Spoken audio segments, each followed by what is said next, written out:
Hi అండి, welcome to my channel.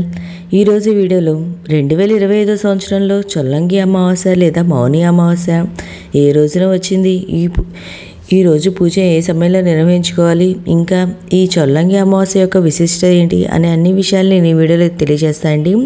పుష్యమాసంలో వచ్చే అమావాస్యను మౌని అమావాస్య లేదా చొల్లంగి అమావాస్య అని పిలుస్తారు.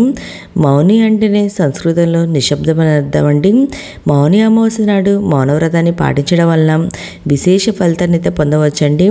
మౌనవ్రతాన్ని పాటించడం వలన ఒక రోజు యొక్క ఆయుష్ని అయితే పెంచుకోవచ్చండి. చొల్లంగి అమావాస్య నాడు విష్ణుమూర్తిని వైద్య వీర రాఘవ స్వామిగా అవతరించారు. అందుకని ఈరోజు అనారోగ్య సమస్యల నుండి బయటపడడానికి, అనారోగ్య సమస్యలతో బాధపడుతున్న వారు ఉపశమనం పొందడానికి పూజ ఈ రోజున పూజ చేస్తే మంచిదండి. అయితే ఈ చొల్లంగి అమావాస్య ఎప్పుడు వచ్చింది నేను ఇప్పుడైతే తెలియజేస్తాను అండి. అంటే మనం పూజ ఎప్పుడు చేసుకోవాలి, అసలు ఏమి చేయాలి ఈ చొల్లంగి అమావాస్య నాడు అనే విషయం నేను ఇప్పుడైతే తెలియజేస్తానండి.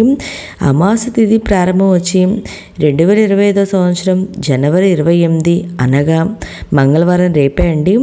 రాత్రి 7:35 నుండి ప్రారంభమయ్యి 2025 సంవత్సరం జనవరి 29 బుధవారం సాయంత్రం 6:25 ముగిస్తుందండి. చొల్లంగి అమావాస్య లేదా మౌని అమావాస్య జనవరి 29న నిర్వహించుకోవాలి. మౌని అమావాస్య రోజున బ్రహ్మముహూర్తంలో స్నానం చేయడం, దానం చేయడం పవిత్రమైనదిగా భావిస్తారు. కుదరపోతే ఈ సమయంలో పూజ నిర్వహించుకోండి. ఈ రోజున బ్రహ్మముహూర్తం వచ్చి ఉదయం 5:29 నుండి 6:19 పండి. కుదిరితే ఈ సమయంలో మన స్నానం అవన్నీ ఆచరించవచ్చు. దీనివల్ల మంచి ఫలితాలు అయితే కలుగుతాయండి.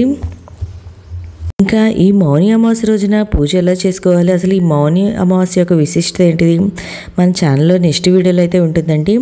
మీకు ఈ వీడియో నచ్చితే లైక్ చేయండి, మీ ఫ్రెండ్స్ అండ్ ఫ్యామిలీ మెంబర్కి షేర్ చేయండి. Thank you for watching.